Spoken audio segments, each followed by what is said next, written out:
Plunky Branch, and we are Plunky Oneness, and we're so happy to see you here so that we can have this Black music history program here at the Williamsburg Presbyterian Church. Music is a universal language. We have it all over the planet. There are no people who don't use music as a form of communication, as a form of exercise, worship. Music is important to everybody on the planet. Most of what we know about music started in Africa. In African society, music was important to everything that was done. Music was used to teach the young.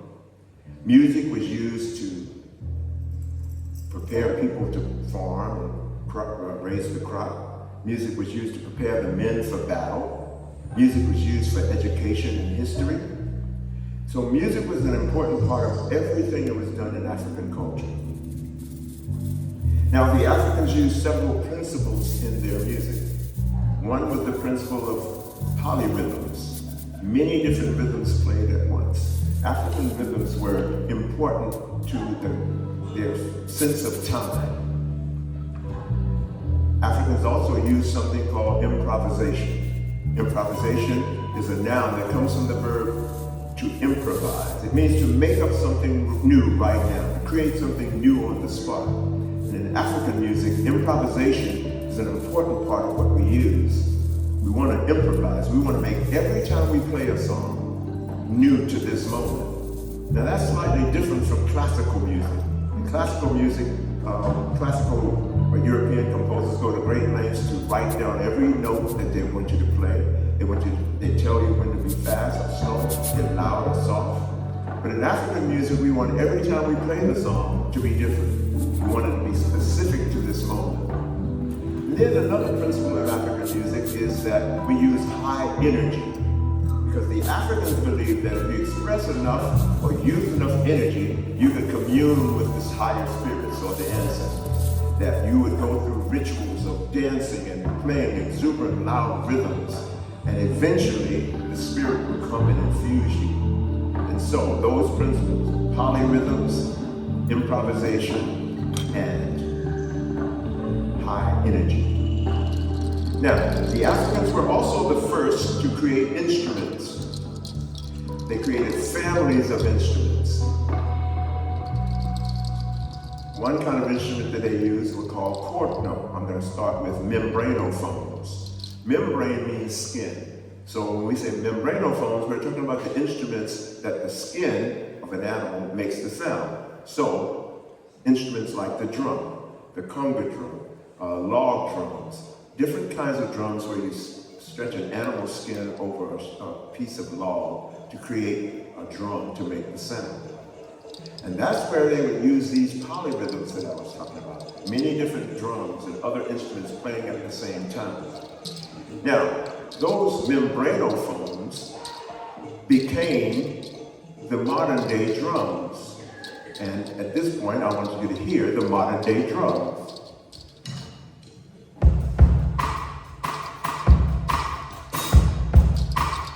In today's world, we still use skin on conga drums and bongos and sometimes timbales and tabla drums from India. But most of the time now, the drums have plastic for the skins in place of the skins. But that's part of evolution. We've evolved now to a modern day technology. The next kind of instrument I want to talk about are called chordophones. Now, chordophones are instruments where usually a piece of gut was strung, cut into thin strips to make strings. And the chordophones are called chordophones because we could play more than one note at a time. Africans were the first to have these instruments that are shaped like lutes or guitars or kora stringed instruments. They're plucked instruments. In modern times, we have string instruments like the violin and the bass and the cello. We also have the guitar, and this is the sound of the guitar, the modern day chordophone.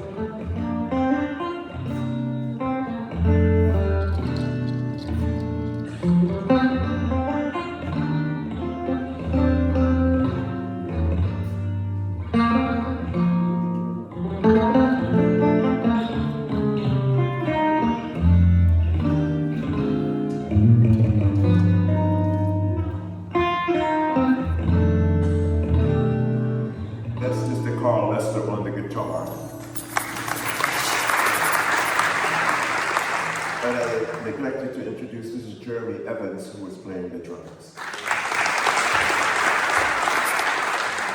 The next kind of instrument I'm going to talk about are called idiophones. Now, if you were in elementary school, and I do this there, I would say idiophones, and you'd say? Idiophones. Good. Idiophones are instruments that the body of the instruments makes the sound. So, instruments like the cowbell is an idiophone. The bell itself makes the sound. Charlayne, cowbell. You're the cowbell. This is Shon Davis. She's the cowbell queen. Instruments like the shakers, instruments like even the kalimba, the thumb piano, that would be an idiophone. Technically, the xylophone and even the piano in modern times would be an idiophone. But this is the idiophone I want to accentuate today. This idiophone is called the shakeré. And again, my students would say shakeré. The shakeré is actually a gourd. This is a dried squash. And when squash is dry, they get hard on the outside. And then the Africans would string beads or seashells on the outside. And the sound comes from the beads of the seashells rubbing or slapping against the outside of the shakeré. It sounds like this.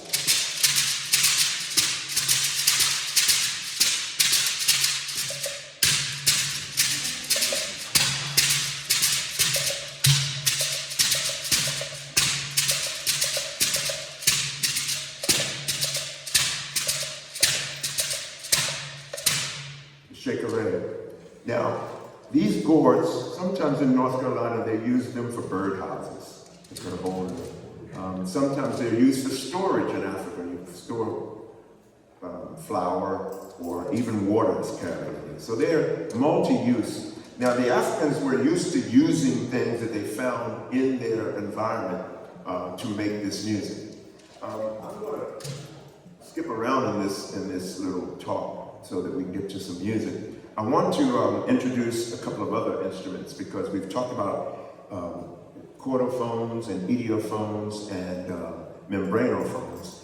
I'm going to get to aerophones. Aerophones are instruments that you use your air to make the sound.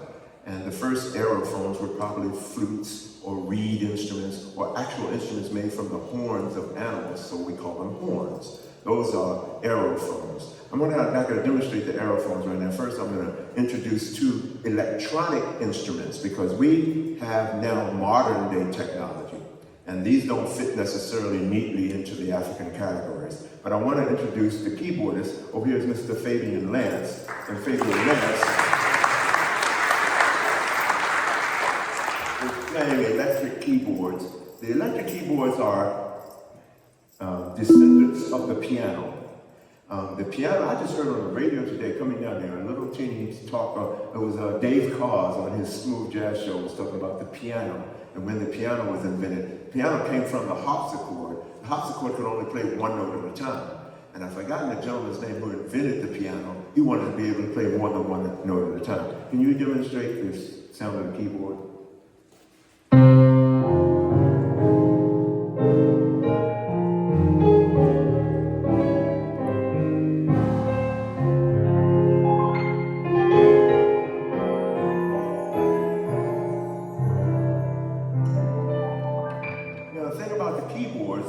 The electronic keyboards, not only can they make more than one note at a time, they can do multiple sounds. So it can sound like this.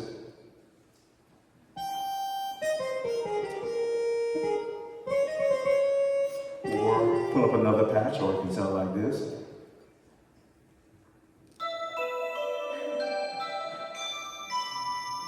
And maybe one more, because he has hundreds of sounds.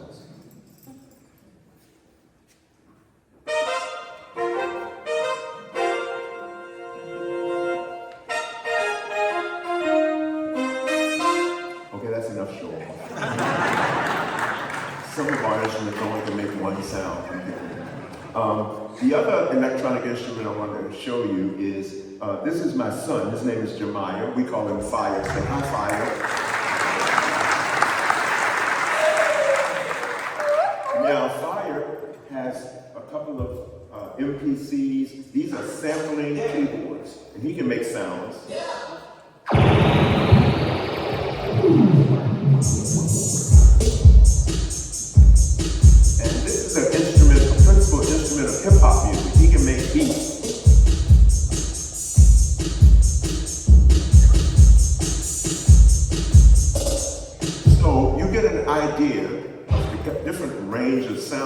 can make with these instruments up here. And they all really have their origins in traditional African music, in Africa as a place. Africans were the first to learn how to smelt iron so they could make bells and things out of iron. They were the first to invent ways to use things that they found around them. I'm going to move on and say, and kind of wrap up the history part of the lesson and say that Africans and the African music came to these shores, came to the Western Hemisphere, came to South America, Central America, and North America. The Africans came here long before Christopher Columbus. I can look at you and say, you were in school learning that Christopher Columbus discovered America in 1492. Actually, people came to the Americas before 1492. And when Christopher Columbus came here, he writes in his diary that, well, first of all, he was lost. He thought he was in India when he arrived in the West Indies. He called it West Indies because he thought he was in India. But in any case, he found artifacts like he had seen in Africa. Artifacts, sculptures. So he knew that the Africans had come here. And in fact, the Portuguese said that they came here because they were aware that Africans had been coming, and so they didn't fear that if they traveled west, that they would fall off the edge of a flat earth. They knew that people had been coming somewhere. They thought that they had found a sea route around to Asia. Of course, we know now that they discovered us, Americans, and that's how they got here and found. But the Africans were first brought here in large numbers as they were brought as enslaved people. In the 1500s, the Portuguese started bringing Africans to what's now called Brazil. And Brazil is still the largest repository of African descendants in the Western Hemisphere. But they began coming in this country beginning in 1619. 1619, the first shipment of Africans came to a little place you may have heard of called Jamestown. They landed in the Hampton Roads area and were deposited in Jamestown. These Africans were brought to be slaves, and they did the work of building this country.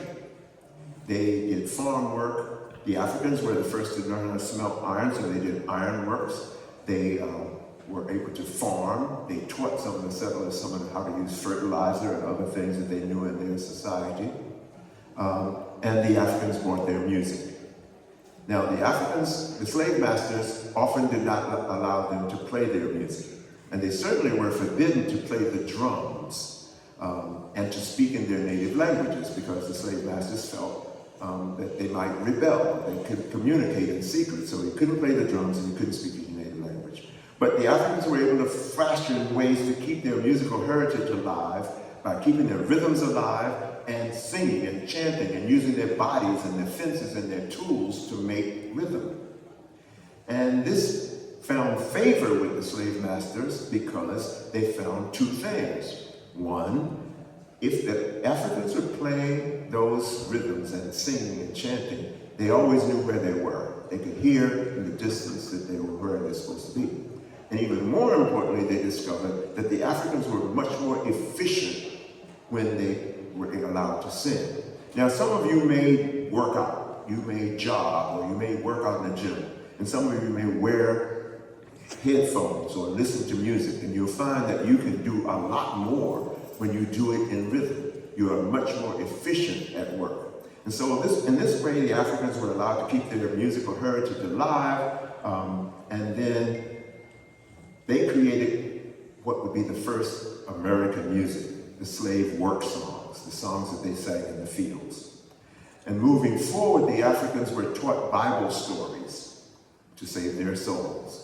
And the Africans made up songs. They improvised songs about the Bible stories. They made up songs like, "Go down Moses, way to Egypt land, tell old Pharaoh to let my people go." Or they might sing songs like steal away to Jesus. Now these songs were religious, but they were also revolutionary, and they also had secret messages. Sometimes when they sang steal away to Jesus, it meant that tonight would be a good night to escape. Or if they said, "Go down Moses to Egypt land, tell old Pharaoh, let my people go," they didn't just mean Pharaoh in the Bible. They were praying that they too would be let go, that they would be freed. So those songs would become the spirituals, and eventually in the 20th century, they would be called gospel music. Those church songs, those religious anthems and hymns would be double meaning songs. And this is a recurring theme in African American music, that sometimes there are hidden meanings, or at least double meanings to our music. Now, in the 1860s, 1865 specifically, with the signing of the Emancipation Proclamation, slaves were free. Not technically free, but legally free. And slaves who had done things as tasks on the plantations were now free to go try to make a living for themselves as they traveled around first the southern part of the United States and eventually migrating all over. They carried with them those musical traditions. But the songs that they had sung as slaves, those spirituals, those soon to be called gospels that they sang in a group, now they were free, and so a new kind of music was created. It was called the blues. And the blues was a kind of music different from the slave work songs, because the slave work songs mostly were sang in a group. The blues becomes the first I in the music. Instead of we shall overcome, we as a congregation, now it's I. I woke up this morning and I had the blues.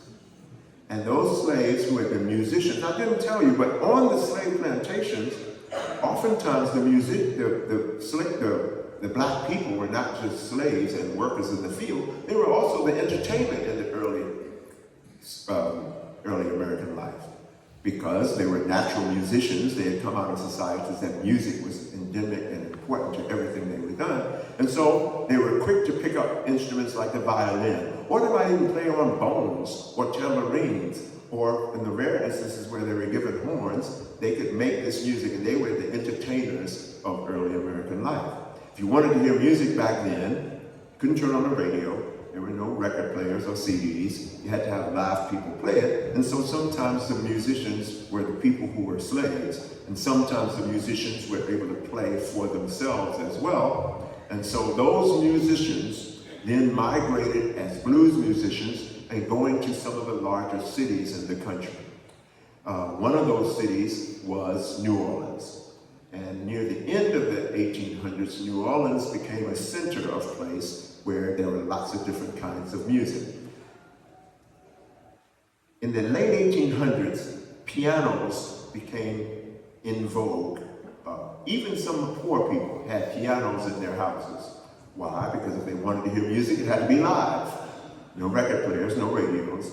You had to have live musicians. You know, people bought pianos. There was something called player pianos. So even if you couldn't play, they had piano rolls, and the pianos would play themselves. And people would buy those like we buy records. They'd buy a different song on the player piano, and they learned how to do that. But some musicians became really adept at playing the piano. They invented a kind of piano called stride piano playing. Then that became ragtime. It's called ragtime because of a kind of jagged rhythm, the left hand playing a different rhythm from the right hand carrying the melodies. Around the turn of the century itself, in New Orleans, there became a kind of music called jazz. Now, we're not sure where jazz music, the word jazz, comes from. There are a couple of different iterations, a couple of different origins. The etymology of the word jazz has some people said it came from a guy named Jasbo Brown. Jasbo Brown said he invented the word jazz because people would come here and play trombone, and they say, play jazz, well, play jazz. Somebody else says, jazz comes from the word jasm or jism. And I have to tell this story nicely because of the room I'm in, but some people say that jazz was the kind of music that people heard in bars and party houses. And when men would go to these places where women sold their wares, that they would hear this music, and they would associate this music with what was going on in the party houses, and so they called it jazz or jazzum. But a more likely iteration of the word, or etymology of the word, is that in New Orleans around the turn of the century, there was a word called jazz, J-A-S-S. And when musicians said you're jazzing it up, it simply meant covering up for one's mistakes. And so jazz is a music that's African because it's polyrhythmic, it's high energy, and it's improvisational. And part of improvisation is reacting to the moment. Miles Davis famously said, when I play, there are no wrong notes because I get to correct it or make you feel like it's right with what I play next.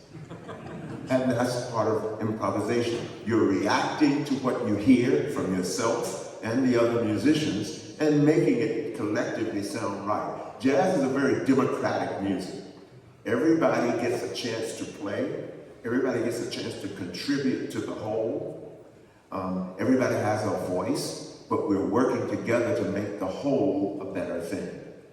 1920s is called the Jazz Age. That New Orleans ragtime Dixieland music became all the rage. In the 1930s, there was big band music, swing jazz music. This is 17-piece orchestras. This is the music that you began to hear on the radio. Big bands would be in the radio stations and they'd play this music, the swing music, Tommy and Jimmy Dorsey, Duke Ellington, Fletcher Henderson, Carol Basie. In the 1940s, this jazz morphed again and became bebop music, small ensemble, very complex music. Some of the musicians said, we're going to make this music so complex that not just everybody can play it. You have to study this music. It's like classical music. Part of what happened in the later 1940s was that musicians went to Europe to fight in what was called World War II. And while there, the Europeans really appreciated this black music called jazz. The Europeans who are so adept at evaluating classical music and those classical European instruments, they had never heard the instruments played like these black musicians were playing. And so, two things happened. Black musicians began to see themselves not just as entertainment, but as art. They wanted to be judged in the same plane as classical musicians. After all, it took the same kind of study. It was just as important. But when the musicians came back here, they found they were not treated the same. And so the 1950s gave way to several other kinds of music. Those blues that I talked about continued to evolve. They went to the big cities and they became rhythm and blues. And rhythm and blues became rock and roll. In the late 50s, rock and roll was all the rage. It was becoming the pop music of this country. But it was still black music. It was black music whether Chuck Berry played it and then the Beatles played it. It was black music whether Little Richard played it and Pat Boone did his version of it. It was still black music. That black music morphed in the early 60s to become soul music. And soul music was Motown. It was Stax Volt. It was rhythm and blues sophisticated. And then soul music in the 70s would become several other forms. It would become disco music. It would become later hip-hop music by 1980. Hip-hop was a new iteration. It was African music where the drums and the rhythm became the center of it again. And since the 1980s, the black music continues to evolve. We have reggae music and we have salsa music from the Caribbean. We have Afrobeat music. And all of these musics together become one music, one people. And that's my story on black music.